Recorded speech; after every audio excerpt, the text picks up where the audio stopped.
তিন জায়গায় প্রয়োজনে মিথ্যা বলা যায়। কয় জায়গায় মিথ্যা বলতে? তাউরিয়া, মানে কথা একটু ঘুরিয়ে বলবেন। এক নাম্বার, আপনার ওয়াইফকে খুশি করার জন্য, সে একটু এরকম না বলে একটু কৌশল করে বললে খুশি হবে, ওটা বলা যায়। দুই নাম্বার, জীবন মরণের ব্যাপার, জান বাঁচানোর জন্য একটু কৌশল করে ঘুরিয়ে বললেন, এটা জায়েজ। তিন নাম্বার, দুইজন ঝগড়া লাগছে, তাদেরকে মিলিয়ে দেওয়ার জন্য কৌশল করে একটু মিথ্যা বলা, ঘুরিয়ে বলা জায়েজ। দুইজনের মধ্যে দেখলেন যে সম্পর্ক খারাপ, তো একজনরে বললেন, ভাই সে তো ওই দিন আপনার ব্যাপারে অনেক প্রশংসা।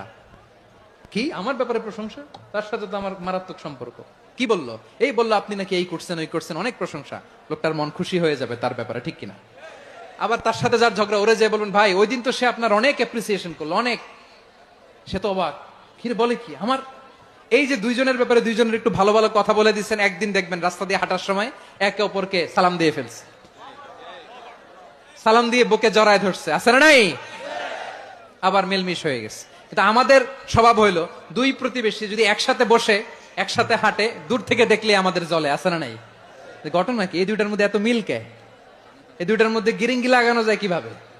হ্যাঁ, এই বন্ধুত্ব, ফ্রেন্ডশিপ নষ্ট করা যায় কিভাবে? এরকম মানসিকতা সবার না, আমাদের অনেকের মধ্যে আছে না নাই? আল্লাহর কাছে তওবা করেন, এই মানসিকতার যেন আমরা না হই, আমরা মিলিয়ে দিব।